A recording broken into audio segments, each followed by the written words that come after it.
Hey everyone, Morgan from the Dragoon Testimony here, and I want to weigh in on a subject that has generated a lot of debate on social media regarding January 26th, or as many of you know, Australia Day. Now, the big question whether or not Australia Day should be renamed Invasion Day because it marks the date that the First Fleet came to Australia to settle it, make it a British colony, and that also marked the horrendous atrocities committed to Indigenous Australians. Many Indigenous communities were wiped out. They were introduced to a lot of diseases that they had no preparation for. They had no chance against. Also, keep in mind that there's no Indigenous word for war. There's no concept of war and ownership of the land. The idea is that many Indigenous Australians view themselves as belonging to the land rather than they own it. And along come these people out of nowhere and just change everything.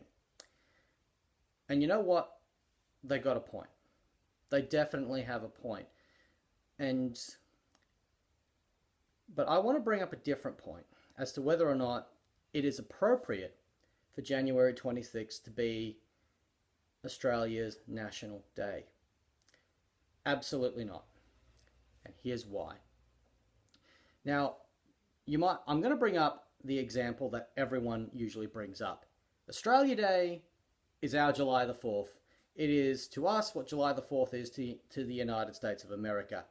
That is absolutely wrong because the whole point of signing the Declaration of Independence was a people who had come together to form a completely new, young national identity. In the case of the United States, that being Americans. They were various people from different European backgrounds, mainly the British Empire, and they said, we are not British. We are our own people. We are Americans. Now, ask yourself this question.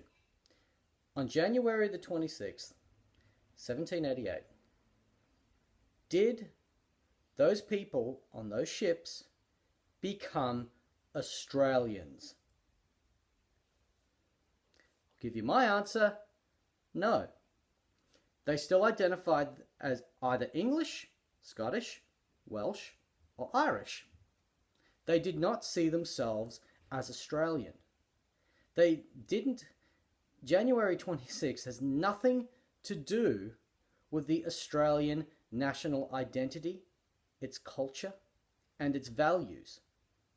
It has everything to do with another country, its culture, and its values. Now, yes, Australia does take many of its values from its parent nation, England, or the UK. I understand that. But there are things that make us distinctly different from the UK. And you can clearly tell that was the case in the First World War, where despite being our own nation, we were still viewed as colonials. We were still viewed as inferior. And you see, that's the thing. It's that we were viewed as inferior.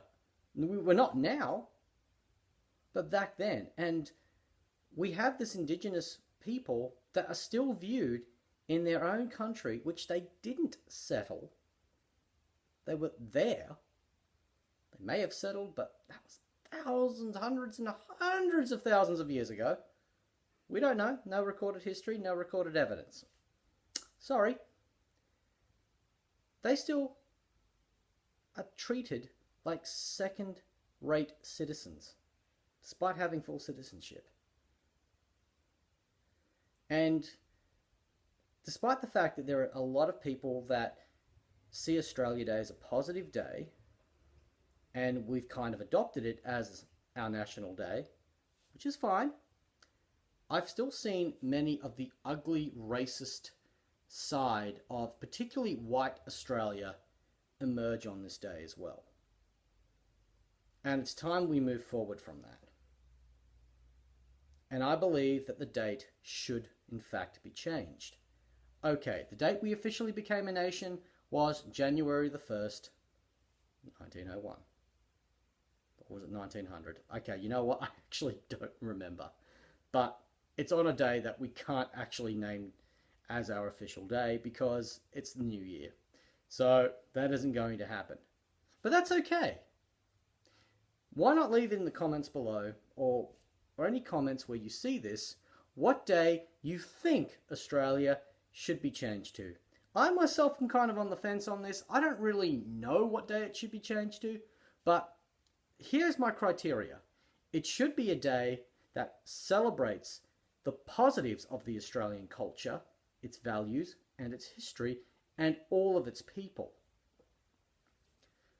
So what do we celebrate? Mateship. I'm not a fan of the word, but giving each other a fair go, pitching in to help during times of extreme hardship. The funny thing is, Anzac Day is a more appropriate day because that was the day where Australia said, we don't want to be seen as a part of Great Britain. We want to be seen as our own people, as ourselves. Honestly, if push came to shove, I would nominate Anzac Day to be a more appropriate day for Australia Day. Don't forget the fact that it was technically a military defeat for us. That doesn't matter. But at the same time, I'm going to finish this by, again, pointing out what is it that really makes an Australian, and what day reflects those values. And you know what? If we can't think of a day, why not make one? I've seen that people say May 8th should be Australian Day because you say it quickly, mate. I get it. I'm not a fan of puns, but I get it. Okay, it's a good idea. It has merit. But let me put it this way. Our national capital, Canberra, was founded because we couldn't decide whether or not the national capital should be Melbourne or Sydney. So if we can't decide which day should be our national day, why don't we do the Australian thing, the real Australian thing, and just pick one? So on that note, thanks for listening. And guys, regardless of your sentiments, have a great day tomorrow. See ya.